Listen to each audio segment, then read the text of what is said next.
I am Diane Lucas, and welcome to Book 101 Review. Book 101 is all about the books that I read for the last 40 years. And today I have my special guest.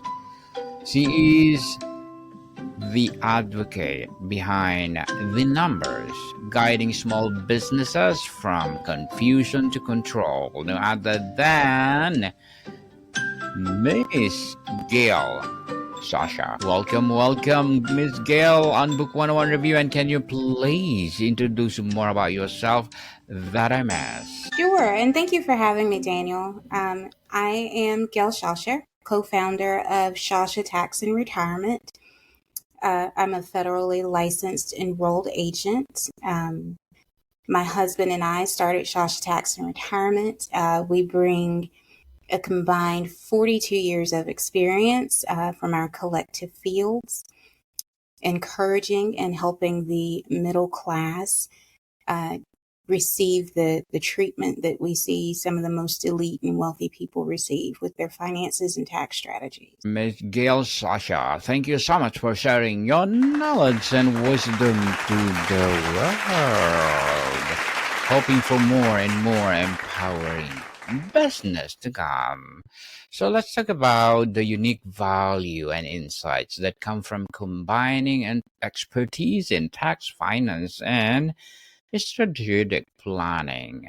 Tell us what the most advisors specialize in one area. What is the single biggest strategic advantage for a client when tax finance and planning are integrated from the start rather than handled separately? So one of our biggest things at Shasha Tax Retirement is we like to make our clients feel empowered.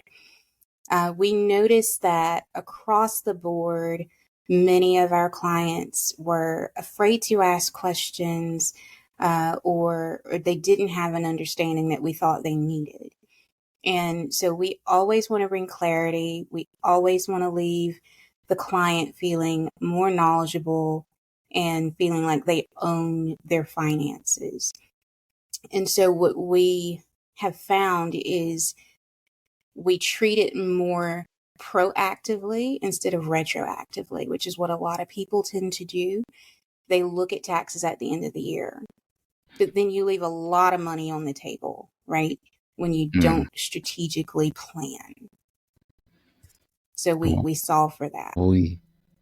We are so intrigued about taxing, Miss Gale. And what is the most common and costly blind spot you see when these three disciples, tax, finance, and strategy, are not working together? So the biggest thing that we do see is that when you don't plan, you leave a gap for your retirement. You, as a business owner, you leave a gap for the way that you can save. Being a business owner, things that you can claim as deductions. And so the overall process is really left in a vulnerable position. Even if you're a pass-through company, there are a lot of things that you can do, but you do need the expertise behind it. And so we promote taxes are all year long. It's not just from January to April. Interesting, Miss Gale. And you sit at the intersection of three complex fields.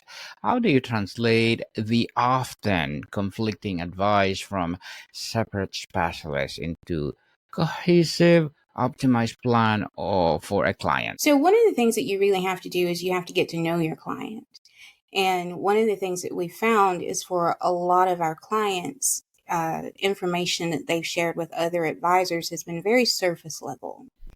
And so those other advisors don't know what their 10-year plan is or when they want to retire or what they want their legacy to be, how they want their family to inherit.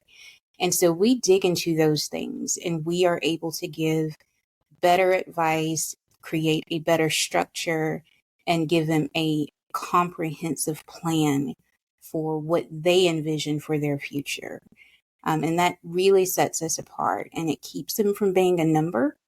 And it definitely makes our clients feel heard and seen. Miss Gale, let's talk about the strategy and proactive planning. How does your combined expertise allow you to move from reactive compliance to proactive value creating strategy? That's a very good question.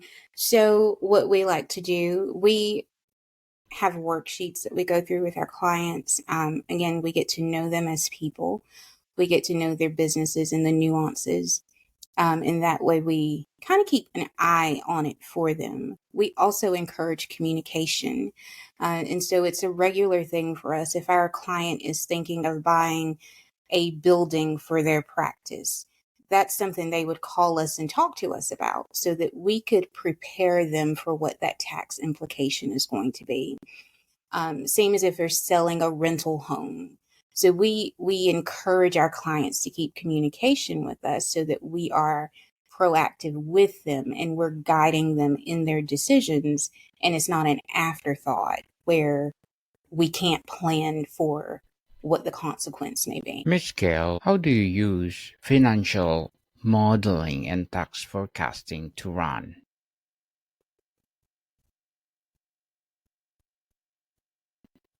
I'm sorry, I couldn't hear that one, Daniel. Can you repeat that for me? Yes, how do you use financial modeling and tax forecasting to run for clients to de-risk their decisions? So definitely on the tax side, when we're doing financial modeling, we're typically looking at things like their accounting. We're leveraging cost segregations to plot out what their depreciation schedule should be, and we model that way. Same difference with if they own rental property. We're looking at those depreciation schedules. We're looking at what the rents have been, if there's going to be any type of recapture that the client is going to have to claim. And so we really stay on top of it for clients that way with our modeling. And then for the retirement piece of it, we have portfolio assistance. So similar to the box agencies, your Edward Jones and companies and things like that, we do keep an eye on portfolios. We do help the clients and know what they want to invest in. But in a different way, we provide fiduciary oversight and services where we are not having a piece of the pie depending on what they are invested in. So we keep it 100%. What is the client's goal? How risky they want to be and how that's going to grow out. And then we model that for them monthly so that they have deliverables and they can see how their portfolio is growing. And we can also answer any questions and make adjustments as they would like them. Miss Gale, on tax efficiency as a strategic tool, how can business leaders start thinking of tax strategy as a key input for decision making through the year, rather than just an output at year end? So I think the first thing with that is one of the things that we're working through, and it's something I speak extensively on, and that's just the empowerment phase of it. And you have to want the answers, and you have to be willing to ask for those answers.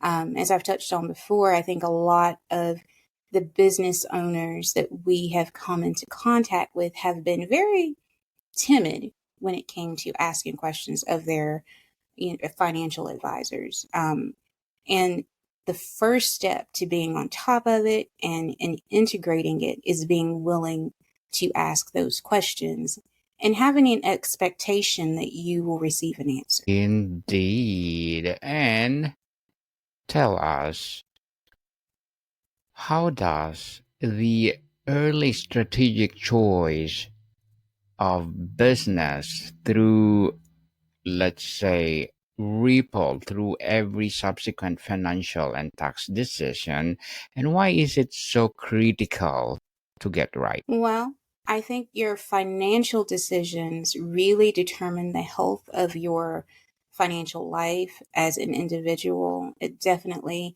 determines what moves you can make as a business.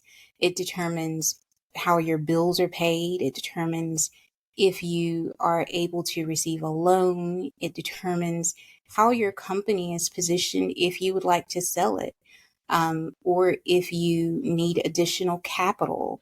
So the financial health of your business and keeping your finger on the pulse of that life is critical, for managing not just your personal life, but your business as well. Very well said, Miss Gale. Very well said and empowering answer.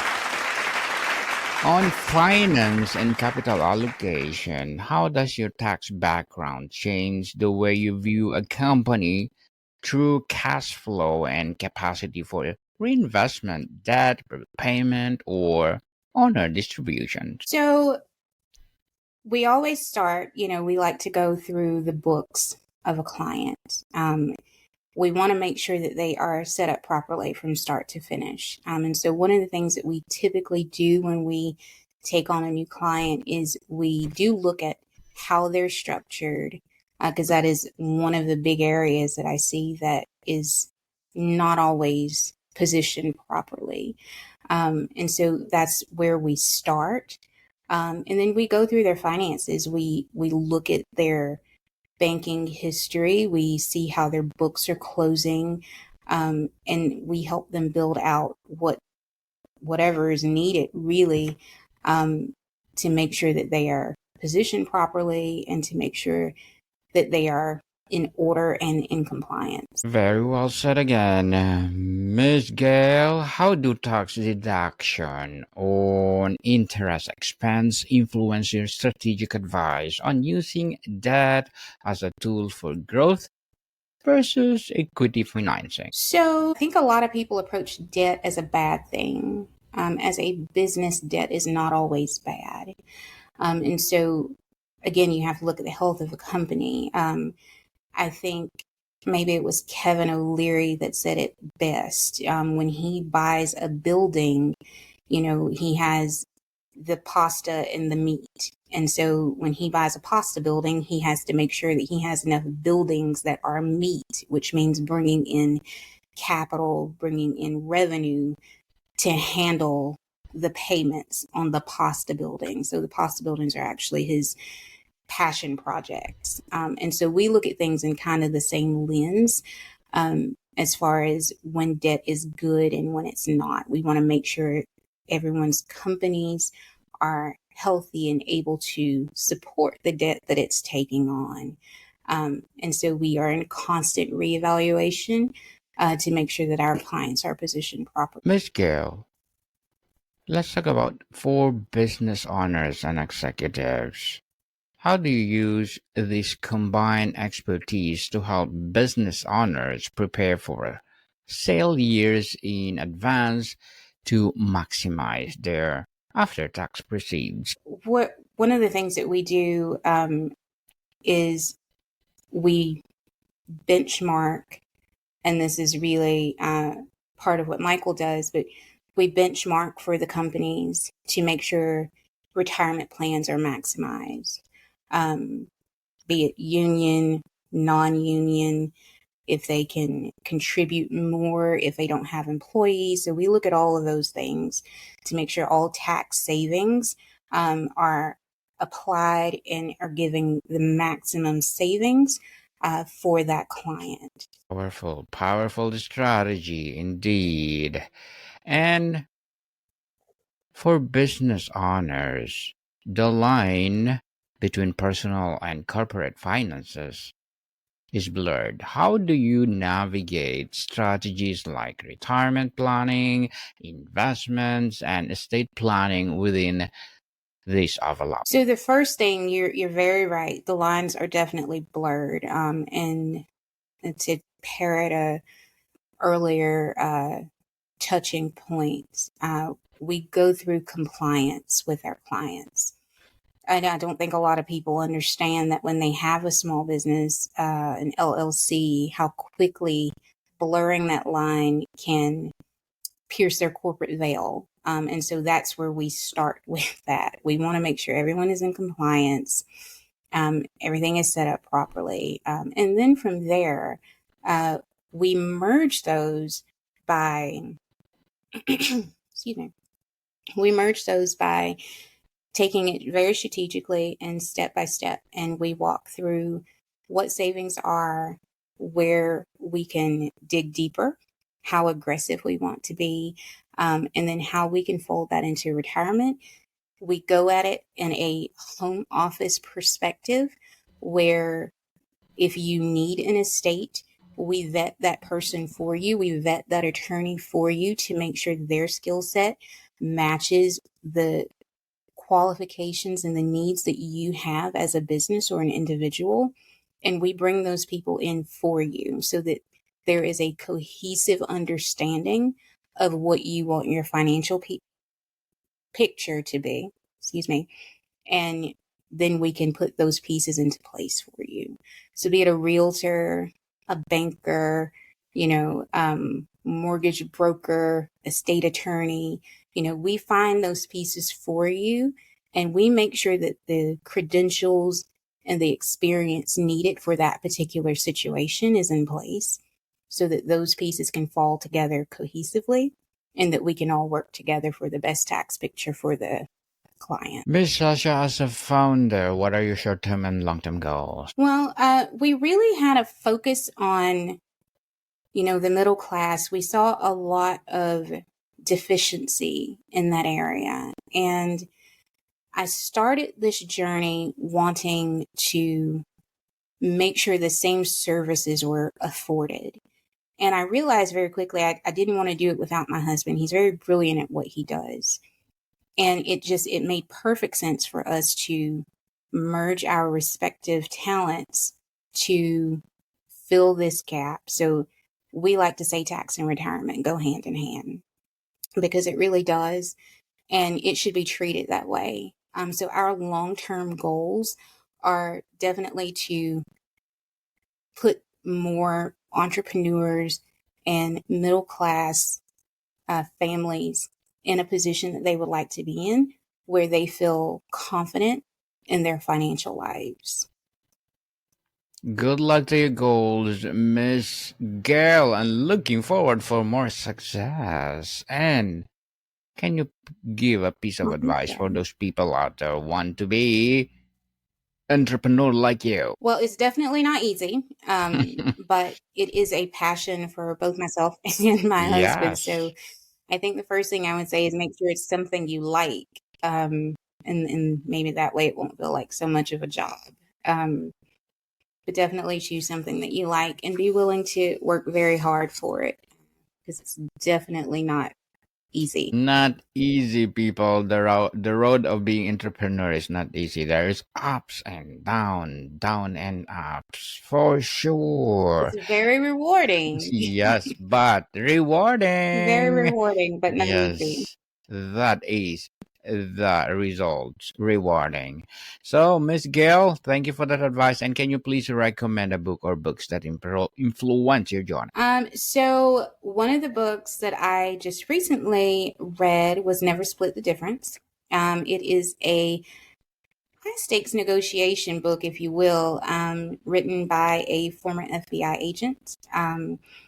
Part of what we do at Shasha Tax Retirement is IRS representation. And so negotiation skills are always important to us, not just with the IRS, but with your contractors and your attorneys and everyone else that we will speak to on your behalf. And so self-learning and keeping up on latest trends are very important to us. So that's one of the last books that I've read that I thought was very good. Thank you for that recommended book, Miss Gail.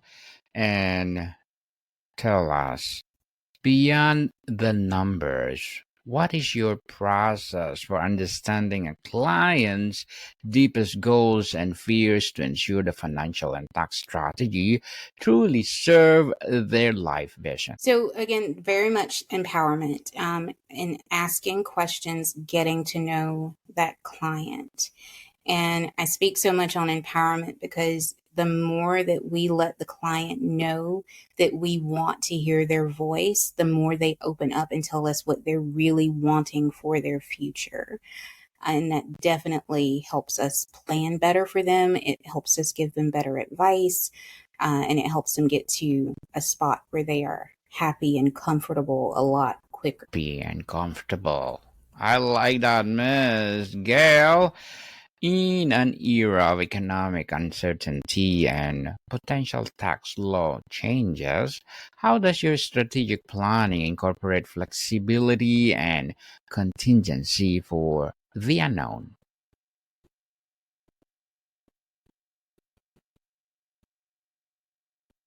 So the burden is really on myself and Michael as a company. So we really have to make sure that we are on top of our respective fields, and what those changes are, so that we can adequately give that information to our clients. So we'll never be 100% on what the market's going to do. We'll never be 100% on what Congress is going to do as far as laws. But if we stay on top of the changes as they happen, then we can give as much real-time advice as possible. And that is helpful to our clients. So again, it's more on us to keep that going knowledge-wise for our clients. Miss Gail, before we wrap up our discussion for today, I'm inviting you to please don't listen to my other podcast, people. My other podcast, because my abstract essay is already in 5th season, abstract poetry in 2nd season, and my book 101 review in 5th season too. Comedy 101 in 2nd season, and my food 101 in 5th season as well. Geography 101 in 4th season, and my baby podcast Law 101 and Mental Health 101. Love letters in 3rd season, and my movie 101 review and music 101 in 4th season, and science 101 and sex 101 in its 1st season. Please listen to them wherever you listen your podcasts. So, Miss Gail, if you could get every potential client to ask in themselves one question about the integration of their tax, financial, and strategic plans, what would it be? Well, I think the biggest question that we are faced with, or that we ask our clients to contemplate, is what scares them the most about their financial future. And that tends to get the conversation really moving. Once you think about it, you can determine what areas are, where the priority is, and how you want to move, and where you want to have the most structure. And so that would be the place that we would go first. Ms. Gale Sciascia, thank you so much for sharing your knowledge and wisdom to the world. Hoping for more and more empowering books or empowering business to come. So can you please invite our listeners to support your advocacy, your projects, or anything that you want to promote right now? Oh, yes. Thank you, Daniel. If you have any questions, if you need any consults for tax services, IRS representation, or financial planning, you can visit us on contact@shashatr.com.